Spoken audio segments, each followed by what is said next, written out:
A Arte da Guerra. Sun Tzu.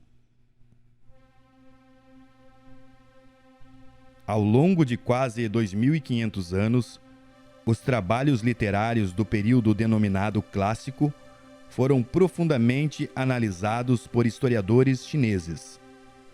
O general chinês Sun Tzu e sua obra A Arte da Guerra, devido à sua reconhecida importância como o principal tratado militar conhecido pela humanidade, fizeram parte desta profunda análise. Sobre o general Sun Tzu, muito pouco se sabe. Ele próprio era um mistério pela ausência de dados sobre sua vida. Não existe uma biografia sobre Sun Tzu que narre, em ordem cronológica, seus feitos. O que existe são narrativas de fatos ocorridos, evidenciando passagens que demonstram traços de sua personalidade e suas ações, como o bem conhecido relato de Shi Shi, Sun Tzu, Uk e Lie Xuan.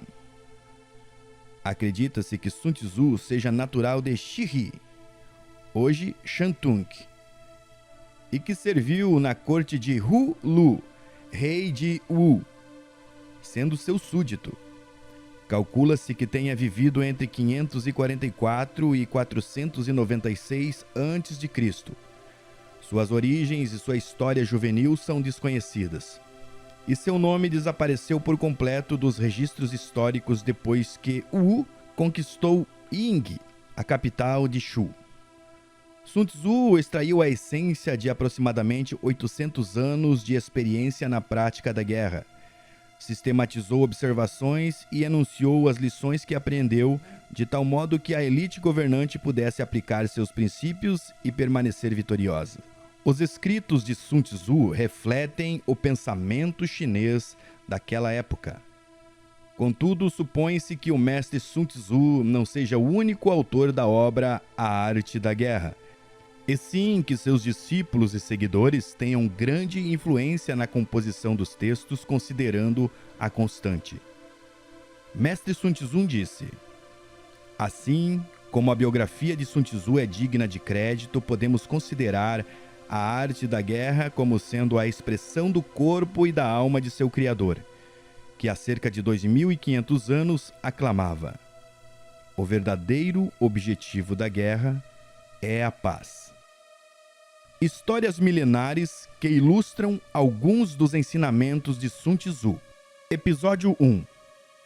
Em 341 a.C., o estado Shihi, em guerra com o Wei, enviou Tian Shi e Sun Pin contra o general Pang Xuan, que era inimigo mortal do último. Sun Pin disse: o estado Shihi tem uma reputação de covarde e, por esse motivo, nosso adversário nos despreza. Vamos virar esta circunstância a nosso favor. Consequentemente, quando o exército atravessou a fronteira do território de Wei, ordenou que fossem acesas 100.000 fogueiras na primeira noite, 50.000 na segunda e apenas 20.000 na outra. Pang Xuan os atacou vigorosamente, pensando: eu sabia que os soldados de Shihi eram covardes. Seu número já caiu para menos da metade.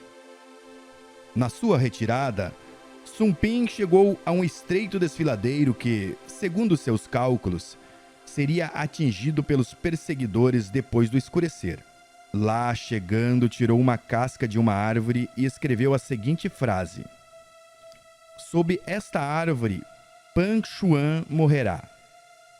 Então, quando a noite começou a cair, colocou um poderoso corpo de arqueiros emboscados nos arredores, com ordem de atirar diretamente se vissem uma luz. Mais tarde, Pang Xuan chegou ao local e, vendo a árvore, acendeu uma luz para ler o que estava escrito.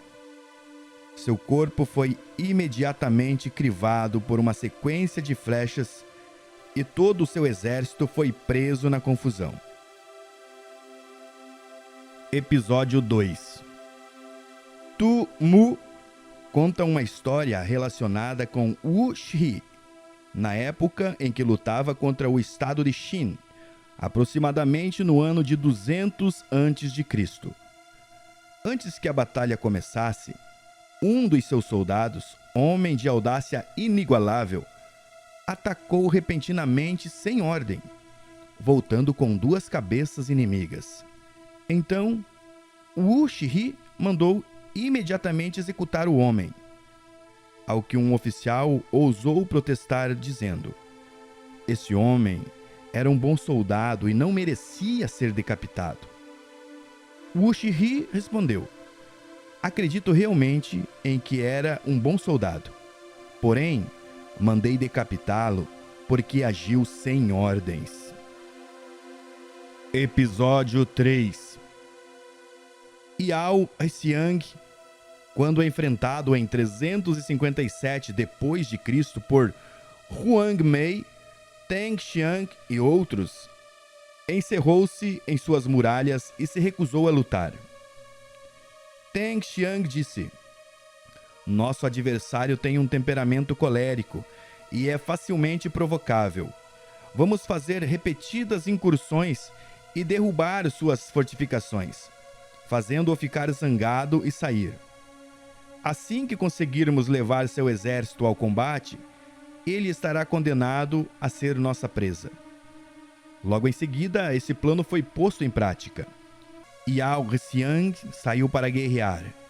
Então foi atraído até San Wang pela pretensa fuga do inimigo e finalmente atacado e morto.